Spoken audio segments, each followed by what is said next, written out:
ఒక్కో దర్శకుడికి ఒక్కో సెంటిమెంట్ ఉంటుంది. కొందరు సేమ్ లొకేషన్స్ లో ప్రతి సినిమాను ఒక సీన్ అయినా తీస్తారు.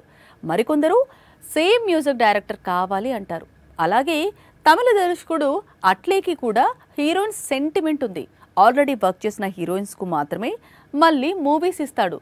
ఇప్పుడు అల్లు అర్జున్ చిత్రంలోకి దీపిక అలాగే వచ్చింది. అల్లు అర్జున్ దీపిక కాంబినేషన్ ఇప్పుడు పాన్ ఇండియాను షేక్ చేస్తుంది. అయితే ఈ కాంబినేషన్ ను సెట్ చేసేందుకు దర్శకుడు Atlee sentiment main reason. Atlee direct చేసిన రాజా రాణి మూవీలో హీరోయిన్ నయనతార, ఆ తర్వాత అట్లీ డైరెక్ట్ చేసిన బ్లాక్ బస్టర్స్ బిగిల్ అలాగే బాలీవుడ్ మూవీ జవాన్ లో నటించింది. ఇక్కడ అట్లీ సెంటిమెంట్ బాగా వర్కౌట్ అయింది. ఆ తర్వాత తేరీలో విజయ్ కు జోడీగా నటించిన lead heroine Samantha Atlee direct చేసిన మరో బ్లాక్ బస్టర్ మిరల్స్ లో కనిపించింది. రీసెంట్ గా అల్లు అర్జున్ తో అట్లీ మూవీ అనౌన్స్ చేసిన వెంటనే ముందుగా సమంత పేరు వినిపించింది. ప్రస్తుతానికి అట్లీ చిత్రంలో తాను భాగం కాదు అని స్వయంగా సమంత వెల్లడించింది. ఇప్పుడు కూడా జవాన్ లో నటించిన దీపికను అల్లు అర్జున్ చిత్రంలో హీరోయిన్ గా ఎంపిక చేశాడు అట్లీ.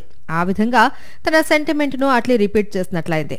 ఇంకా ఈ మూవీలో మృణాల్, జాన్వీ కపూర్ కూడా నటిస్తారు అని ప్రచారం సాగుతుంది. వారి ఎంట్రీ ఎప్పుడో మరి చూడాల్సి ఉంది.